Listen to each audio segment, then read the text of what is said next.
अब समय है भारतीय ज्ञान परंपरा का। हमें अपने आहार में पौष्टिक पदार्थों का ही सेवन करना चाहिए ताकि शरीर को पोषक तत्व मिल सकें और शरीर पुष्ट तथा बलवान बना रहे। शरीर को जिन पोषक तत्वों की आवश्यकता होती है उनको विटामिन यानी खाद्योज तत्व कहा जाता है। आइए जान लेते हैं उन मुख्य जीवनीय तत्वों के विषय में हमारे सहयोगी नीतीश भारद्वाज की इस रिपोर्ट के माध्यम से।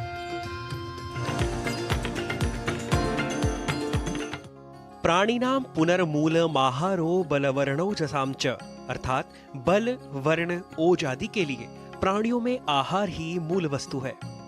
आयुर्वेद ने आहियते अन्न नलिकया यत्तदाहारः के अनुसार अन्न नलिका के मार्ग से ग्रहण किए जाने वाले पदार्थों को आहार कहा है। आहार में हमें पौष्टिक पदार्थों का ही सेवन करना चाहिए ताकि शरीर को पोषक तत्व मिल सके और शरीर पुष्ट तथा बलवान बना रह सके।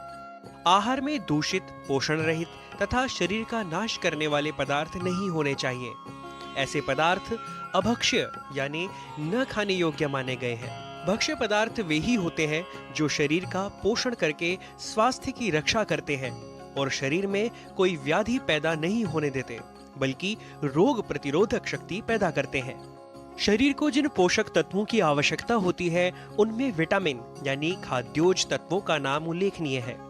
आज हम बात करेंगे इन तत्वों वाले पदार्थों के विषय में, साथ ही इन तत्वों के सेवन से शरीर को क्या क्या लाभ होते हैं और इन तत्वों के न मिलने पर शरीर को क्या क्या हानियां या व्याधियां होती हैं। विटामिन को हिंदी में खाद्योज कहा जाता है। इन्हें जीवनीय द्रव्य भी कहा जाता है, जो विभिन्न खाद्य पदार्थों, अन्न, फल, शाक, दूध आदि में अलग अलग वर्ग और मात्रा के अनुसार पाए जाते हैं। इन पदार्थों के सेवन से शरीर को ये जीवनीय द्रव्य प्राप्त होते हैं, जिससे शरीर को ऊर्जा, शक्ति और पोषक तत्वों की प्राप्ति होती है। इसीलिए हमें पोषक तत्वों से युक्त पदार्थों का आहार करके अपने शरीर और स्वास्थ्य का अनुवर्तन करना चाहिए। आयुर्वेद में कहा गया है, तच्च नित्यं प्रयुञ्जीत स्वास्थ्यम येनानुवर्तते अजातानां विकाराणाम अनुत्पत्तिकरं च यत्, अर्थात हमें ऐसे आहार द्रव्यों का ही नित्य सेवन करना चाहिए जिससे स्वास्थ्य का अनुवर्तन होता रहे, अर्थात स्वास्थ्य उत्तम बना रहे और जो रोग उत्पन्न नहीं हुए हैं उनकी उत्पत्ति भी न हो सके।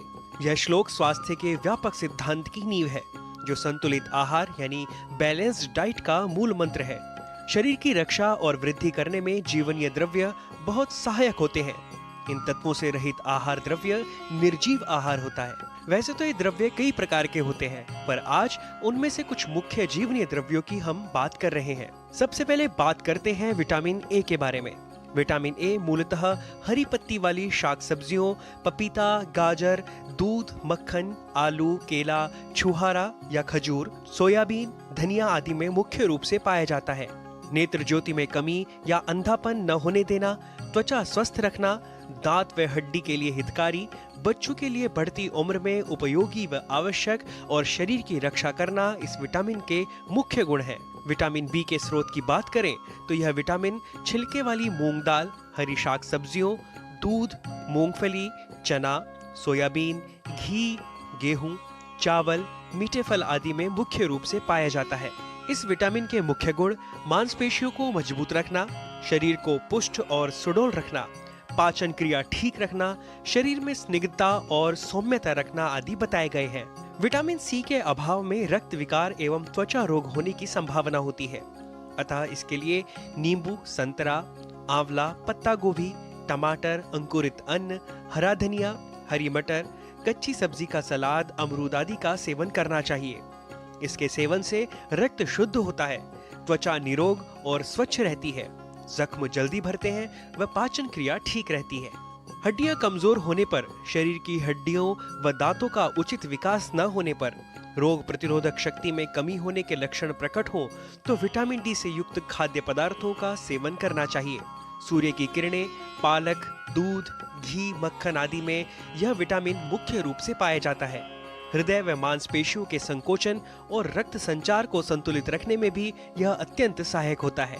शरीर में पौरुष बल, शुक्र बल और प्रजनन शक्ति उत्पन्न करना, हृदय को बल देना, गर्भ धारण करने की क्षमता उत्पन्न करना, मुख पर ओज और कांति बनाए रखना, गर्भ की रक्षा कर उसका समुचित विकास करना विटामिन ई का मुख्य गुण है। यह विटामिन मुख्य रूप से अंकुरित अन्न, हरी शाक सब्जी, वनस्पति से बने तेल, दूध, अनाज, सेब, केला, शहद, मूंगफली आदि में पाया जाता है। इस प्रकार पदार्थों के गुणों के साथ साथ पदार्थ की मात्रा के औचित्य का ध्यान भी रखना चाहिए, क्योंकि अधिक मात्रा में लिया गया आहार भी दोष उत्पन्न कर सकता है। पौष्टिक आहार में इन पदार्थों का यथाशक्ति उचित मात्रा में प्रतिदिन शामिल कर सेवन करते रहना चाहिए, जिससे कि हम अपने स्वास्थ्य की रक्षा कर सकें। Nitish Bhardwaj, DD news.